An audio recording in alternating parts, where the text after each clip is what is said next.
В рамках итоговой коллегии мэрии Бишкека глава Кабмина Адылбек Хасымалиев вместе с мэром Бишкека провели осмотр новой специальной техники, приобретенной для нужд коммунальных служб. В ходе осмотра Айбек Джуншалиев проинформировал о том, что в рамках программы модернизации муниципального автопарка мэрии Бишкека в 2024 году из городского бюджета был выделен 1 миллиард сомов на закупку 238 единиц современной техники.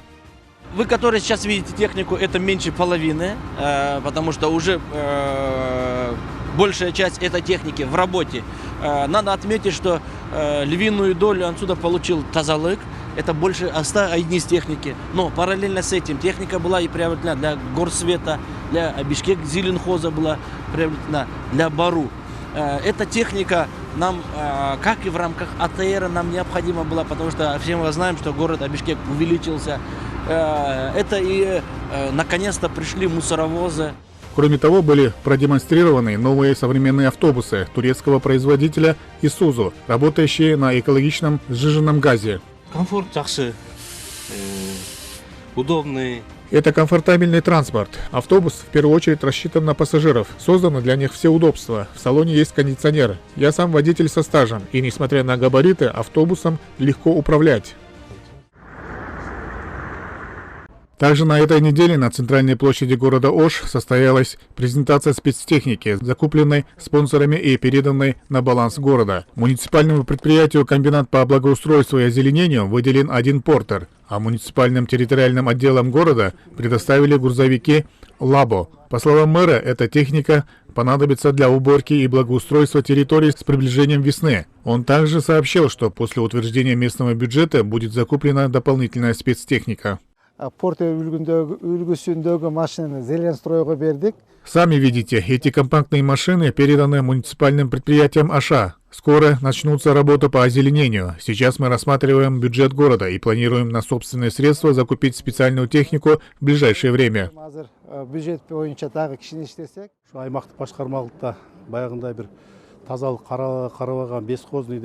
У нас были бесхозные территории и места, где постоянно не вывозили мусор. Мы куда только не обращались. Благо, сегодня нам выделили спецтехнику. Теперь проблема решена.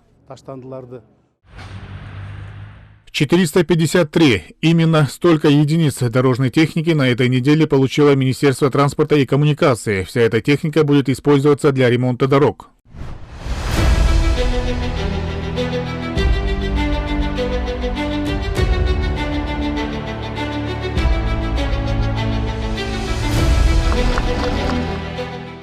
Эта партия была закуплена еще в прошлом году, однако из-за технических и документационных оформлений поступает только в этом году.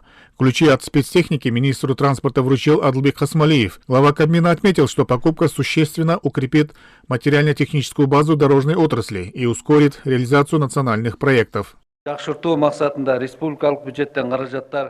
Государством уделяется пристальное внимание дорожной отрасли. Ее финансирование в 2024 году увеличилось более чем вдвое по сравнению с 2020 годом и достигло 22 миллиардов сомов. Эти средства позволили отремонтировать и построить более 1000 километров дорог, включая асфальтирование 802 километров. Мы запустили крупные проекты: строительство альтернативной дороги Север-Юг, начато строительство железной дороги Китай-Кыргызстан-Узбекистан. Активно ведутся работы по строительству приоритетных автодорог: Балыкчи-Бокунбаев, Каракол, Нарын-Баетов, Алабука, Джаны-Базар-Кировка, Ош-Баткен-Разаков, а также улучшается инфраструктура в туристических зонах и строятся дороги к отдаленным селам. Полученная техника будет распределена по региональным дорожно-эксплуатационным предприятиям страны. Техническая база Министерства транспорта улучшается для упрощения работ дорожников. Современную спецтехнику получат все области. Работы во всех регионах должны вестись в хорошем темпе. На сегодня в стране имеется достаточное количество техники для проведения дорожного строительства. Это позволит дорожным службам более эффективно выполнять все плановые работы. Новую технику получил водитель дорожно-эксплуатационного предприятия номер 39. Водитель радуется тому, что теперь новая спецмашина поможет ему вести бесперебойную работу и выполнять в срок поставленные задачи. Мы особо радуемся новой технике, потому что во время ремонта дорог главное, чтобы техника не подводила. Если спецтехника есть и работает нормально, то, естественно, ремонт будем выполнять быстро и качественно. Мне дали эту новую мощную машину, до этого я водил японскую, но она уже была старой и часто ломалась. Из-за того, что я моторист, то сам все чинил и работал на ней. Полученная новая техника позволит ускорить проведение дорожно-ремонтных работ и повысить безопасность на автодорогах. Собственно, все это улучшит условия для водителей и пешеходов. Малые катки, которые предназначены для именно ямочного ремонта, для этого потребуются вот эти катки, у них мощность хорошая, с мотором, с двигателем. И кроме того, автовышки привезли с мощностью 25 тонн, они будут в каждой области по одной штуке. Кроме того, водовозы именно для обеспыливания, новые техники полностью, гудернатор авто и вышки. Автовышки это двойной, используется как манипулятор. Кроме того, для замены лампочки освещения вышкой потребуется.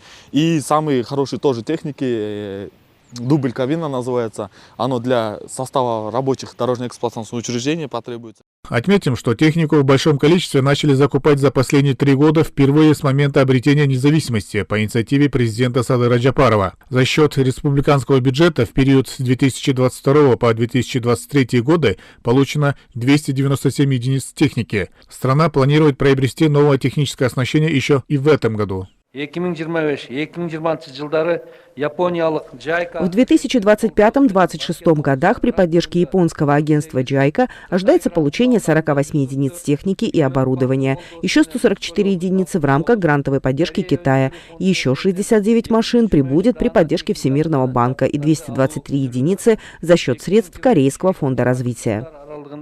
В Министерстве транспорта отметили, что обновление автопарка играет ключевую роль в развитии транспортной системы Кыргызстана. В свою очередь, мэрия также планирует в этом году пополнить свой автопарк специальной техникой и автобусами. Для этого будут выделены средства из бюджета и от международных организаций. Эрмек Куренкеев, Руслан Бароненко. Итоги недели.